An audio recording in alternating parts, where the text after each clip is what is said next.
find it truly amazing. I know that this is really terrible to say this, but the amount of wealth that people make in their lifetime, if you add it all up and cumulate and just add it all up, and and then you look to see at what people do with that wealth that they earn, right? They do a really good job of earning it. I think that's most people, if you start looking at it, it's a boatload of money if you compound it over many different years.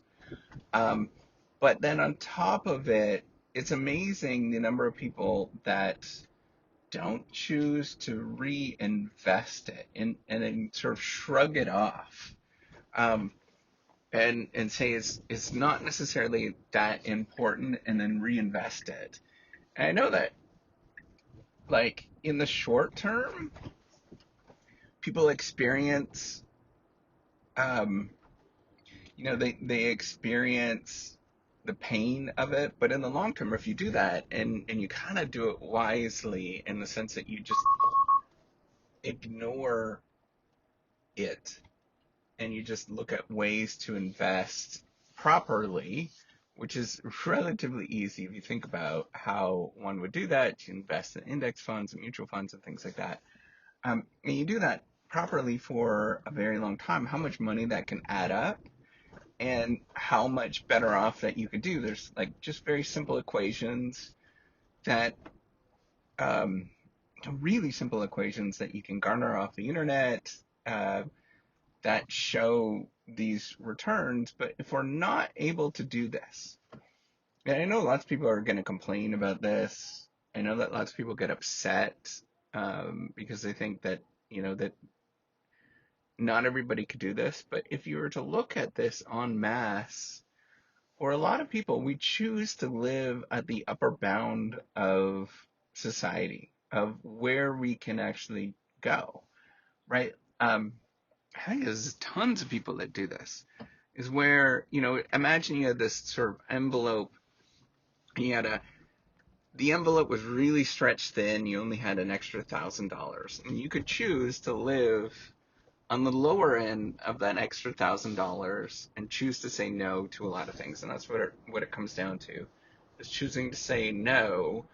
I don't want to do that, but it's amazing that almost all of us sort of accept more, right? And if you go back, what I find amazing is if you compare it to like how we would have lived, I don't know, 150 years ago, and we look where we stand right now, the amount that we believe that we actually need compared to, what it was like many years ago. And I know that there was a lot of human suffering.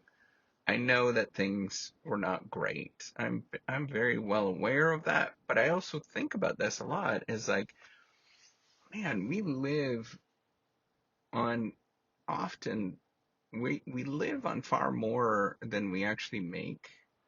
And if we lived on far less of what we actually made and we reinvest the difference in things that grow, I'm not saying be ultra conservative, um, and I'm not saying being like very aggressive at all, like investing in sort of risky things. I mean, it would be the amount of human progress, if we could do this collectively, would be enormous. Um, but it's very hard to do. And I understand why, right? Like I understand this is the question that I often pose. I pose students as too, is why don't we become billionaires, right? It's actually possible if you do the mathematics, and you just need a lot of time. You need to grow really, really old, and you need to invest a substantial amount of what we actually make over the course of a lifetime. And inevitably everybody is like, I can't. And then they think, why would I not? Or why would I do that? Well, why not, right? Like both of those are choices that you're making. One of them is choosing to consume today, versus consuming something in the future. And I'm not saying to be like a miser, um, But I'm suggesting to look at how you might do this appropriately over the long term. And I see some people that do this with ultra wealth, right? They choose to live very, very sort of meager lifestyles, meager being like regular, um, compared to what they bring in. I'm not going to name these people, but you do see this where they live a normal lifestyle, and yet they can live much more than a normal lifestyle, um, and they just choose to, right? And after some point, after making so much money, it just does not make a difference in terms of what you can possibly do, right? There's only so many jumbo jets that you can buy eventually, and it really doesn't make a difference. So, you know, my thing is, it's fascinating that we all collectively find that very challenging to do, whether you're making very little money or very a lot of money. It's all collectively very challenging to do for most of us, to live that more, to live below the means. And why there's that seduction of living vastly much more than what we can do is a fascinating problem in my eye. And that has to do with being human.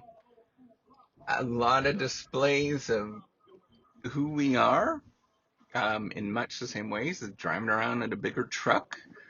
Even the car that I drive, I have 5 seats in my car, and I don't need 5 seats most of the time, right? I think it's terribly fascinating that we do this as human beings, and we allocate resources in such a we could do it in a much more efficient way and have a lot more progress, but it's just so hard to do.